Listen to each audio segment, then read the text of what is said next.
నమస్తే. శ్రీ గురుభ్యో నమ. శ్రీమాత్రే నమ. ఆదిత్యాయ చ సోమాయ మంగళాయ బుధాయ గురు శుక్ర శనిభ్యే రాహువే కేతవే నమ. ప్రతి మాసంలో మాసఫలాలు, పక్షఫలాలు, వారఫలాలు, దినఫలాలు ఇలా ఫలితాలు చెప్పుకోవడం అనేటువంటిది అందరూ చేస్తున్నటువంటి పని. మరి ఒకే ఫలితాన్ని ఒక మాసంలో చూస్తే చాలు కదా, లేదు ఉగాదిలో చెప్పుకుంటే సంవత్సరం అంతా ఉంటుంది కదా అనేటువంటిది ఉన్నప్పటికీ ఎప్పటికప్పుడు వారం వారం మారేటువంటి గ్రహాలు కావచ్చు, లేదు మారుతున్న గ్రహాలకు అనుగుణంగా మనకు వచ్చేటువంటి లాభ నష్టాలు కావచ్చు, వీటన్నిటినీ బ్యారేజ్ వేసుకోవాలంటే తప్పనిసరిగా మనం వారఫలాలు కానీ పక్షఫలాలు కానీ చూసుకోవడం అనేటువంటిది దానివల్ల ఉపయోగం ఉంటుంది అనేటువంటిది ఒక విషయం. దానికోసం ప్రతి మాసంలోనూ పక్షఫలాలు చెప్పుకుంటూ ఉంటాం. అందులో భాగంగా ఏప్రిల్ మాసంలో రెండవ పక్షానికి అంటే ఏప్రిల్ 16 నుండి 30 వరకు గ్రహస్థితి ఎలా ఉంది, ఈ గ్రహస్థితి వల్ల మరి ఒక్కొక్క రాశి వారికి ఎలా ఉంటుంది అని చెప్పుకునే ముందు అసలు గ్రహస్థితి ఎలా ఉంది అని చెప్తే మనకి మీనంలో బుధుడు, శుక్రుడు, రాహు ఉన్నాడు, కన్యలో కేతు ఉన్నాడు, మేషంలో గురువుతో పాటు మరి రవి వచ్చి చేరాడు, ఇక కుంభంలో కుజశనులు. ఇలా ఉన్నటువంటి పరిస్థితుల్లో ఇలాంటి గ్రహస్థితిలో ఒక్కొక్క రాశి వారికి ఎలా ఉంటుందో విడివిడిగా చూద్దాం. కన్యారాశి వారికి ఏప్రిల్ రెండవ పక్షం 16 నుండి 30 వరకు ఎలా ఉందో చూద్దాం. ఈ పక్షం రోజులు మనకు పరిస్థితి ఎలా ఉంటుంది అంటే, మనకి రాశిలోనే కేతు ఉన్నాడు, రాశికి అష్టమంలో రాహు ఉన్నాడు, రాహువే కాదు అక్కడ చాలా గ్రహాలు ఉన్నాయి.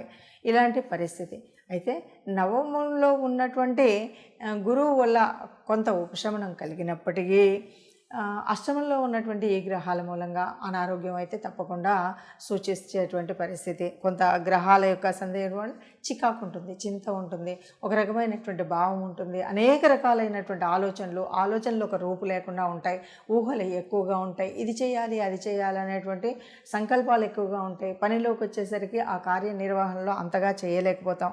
ఇలాంటి పరిస్థితులు అయితే ఉంటాయి.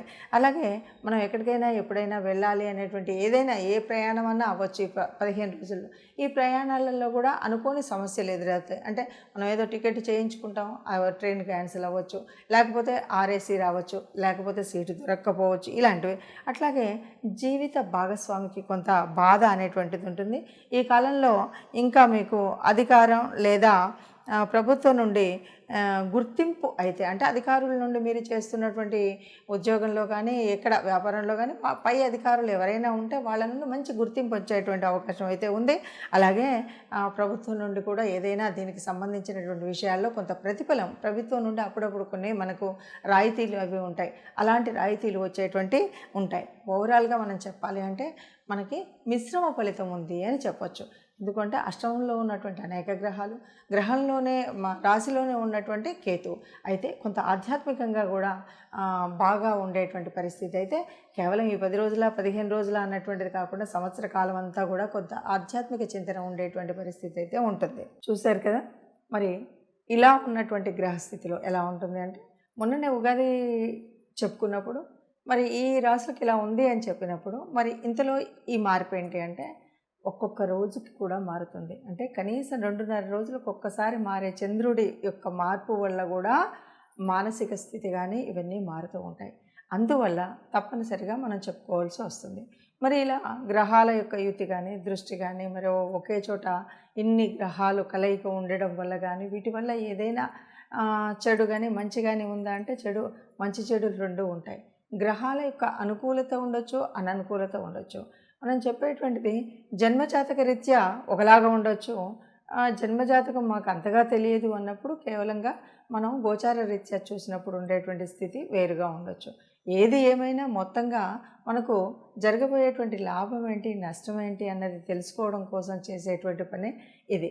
దీనివల్ల మనకేంటి అంటే ఏదైనా మరి చెడు జరగబోతుంది, లేదు అష్టమంలో మరి కుజశనులు ఉన్నారు, ఇలా మనం చెప్పుకుంటూ ఉంటాం కదా. ఇలా ఉన్నప్పుడు ఒకే చోట ఈ రెండు మరి చెడు గ్రహాలు అని చెప్తూ ఉంటాము. గ్రహాల మూలంగా వచ్చేటువంటి చెడు పరిణామం రాకుండా ఉండాలి అంటే మనం ఎలాంటి జాగ్రత్తలు తీసుకోవాలి? కేవలం జాగ్రత్తలతో సరిపోదు. ఎందుకంటే ఇది పూర్వపుణ్య ఫలం వల్ల కానీ గోచారరీత్యా జరిగేటువంటి గ్రహాల మూలంగా ఎందుకు జరుగుతుంది అంటే కొన్ని నష్టాలు కష్టాలు మనం అనుభవించక తప్పదు. అలాగే సుఖ సంతోషాలు, వీటన్నింటి ఫలితం అనుభవించాలి అంటే అందరం సిద్ధంగా ఉండం. కొన్నిసార్లు కష్టాలన్నీ కూడా బాగా బాధనొత్తి కలిగించే విధంగా ఉంటాయి. మరి ఇలాంటప్పుడు దేవతా అనుగ్రహం కావాలి, గ్రహాల అనుకూలత కావాలి. గ్రహాల అనుకూలత కావాలి అంటే తప్పనిసరిగా మనం గ్రహాలకు చేయవలసినటువంటి ఏదైనా గ్రహ అనుకూలత కోసం మనం చేయవలసినటువంటి శాంతులు కానీ, పూజలు కానీ, స్తోత్రాలు కానీ, దీపారాధన కానీ, దాన ధర్మాలు కానీ, వీటన్నిటి గురించి తెలుసుకోవాల్సినటువంటి అవసరం ఉంటుంది. ఏది ఏమైనా సరే నవగ్రహాలు అనగానే నవగ్రహాలన్నింటికి కూడా ఒక్కొక్క రాశికి ఒక్కొక్క రకమైనటువంటి దానం, ధర్మం, ఒక్కొక్క దేవత అనుగ్రహం ఉండడం అనేటువంటిది ముఖ్యం. ఈ విషయాలు మనం కనుక తెలుసుకొని, అంటే మనకు ఏ రాశి ఫలితాలు చెప్పుకుంటున్నప్పుడు ఆ రాశికి అననుకూలంగా ఉన్నటువంటి గ్రహస్థితిని మనం తెలుసుకోవాలి. ఈ గ్రహస్థితిని తెలుసుకోవడం కోసమే చేసేటువంటి ప్రయత్నం ఈ ప్రయత్నం. అలా తెలిసినప్పుడు ఆ గ్రహాల యొక్క అనుకూలత మన మీద ఉండడం కోసం ఆ గ్రహానికి సంబంధించినటువంటి దాన ధర్మాలు చేయాలి. అలా చేసినప్పుడు మనకు కొంతలో కొంత ఉపశమనం అనేటువంటిది ఉంటుంది. అలాగే తప్పనిసరిగా ఎవరికి ఏ దేవుడు ఎలా ఉన్నా సరే ఇష్టదేవత అనేటువంటి వాళ్ళు ఉంటారు. కాబట్టి ఇష్టదేవత అనుగ్రహం కూడా ఉంటే తప్పనిసరిగా మనకున్నటువంటి కష్టాలు అంత కష్టంగా అనిపించకుండా అవి కడతేరిపోతాయి. కాబట్టి కష్టాల నుండి ఈదాలి అంటే తప్పనిసరిగా మనం దేవత ఆరాధన, అలాగే అననుకూలంగా ఉన్నటువంటి గ్రహాల యొక్క అనుకూలం కోసం నవగ్రహ ఆరాధన చేయడం అనేటువంటిది మర్చిపోకుండా, మీకు వస్తే ప్రతినిత్యం కూడా నవగ్రహ ఆరాధన, నవగ్రహ స్తోత్రాలు ఏవైతే ఉన్నాయో అంటే జపాకుసుమ సంకాశం దగ్గర మొదలు పెట్టుకొని మళ్ళీ రాహుకేతుల గ్రహ వరకు, అంటే అక్కడి వరకు కూడా మనం స్తోత్రాన్ని చదువుకోవడం. లేదు నాకు ప్రత్యేకంగా నాకు రవి గురించి అన్నీ తెలుసు అంటే ఎవరికి ఎప్పుడు ఏ గ్రహం అనుకూలించట్లేదో మనం చెప్తూ ఉన్నాం. కాబట్టి ఆ గ్రహం అనుకూలించినటువంటి గ్రహానికి వీలుగా మీరు శాంతులు చేయడం కానీ, ఇవేవి మాకు తెలియదండి గ్రహశాంతుల గురించి, ఇవన్నీ కూడా మళ్ళీ తడిసి మోపడయ్యేలాగా ఈ రోజుల్లో ఇలా ఉంది అనుకుంటే కనీసం ఒక గోశాలకు వెళ్ళి గోశాలలో గోగ్రాసాన్ని ఇవ్వడం, లేదు మనం భేదాభికి మనకు అనుకున్నటువంటి గ్రహాల అనుకూలతకు కోసం ఆ గ్రహానికి సంబంధించిన ధాన్యాన్ని దానం చేయడం అనేటువంటిది ముఖ్యం. అలా చేసినట్టయితే అందరం సుఖంగా ఉంటాం. ఆ సుఖంగా ఉండాలి. అలా సుఖంగా ఉండే వాళ్ళల్లో మనం కూడా ఉండాలని ఆశిస్తూ సర్వే జన సుఖినో భవంతు.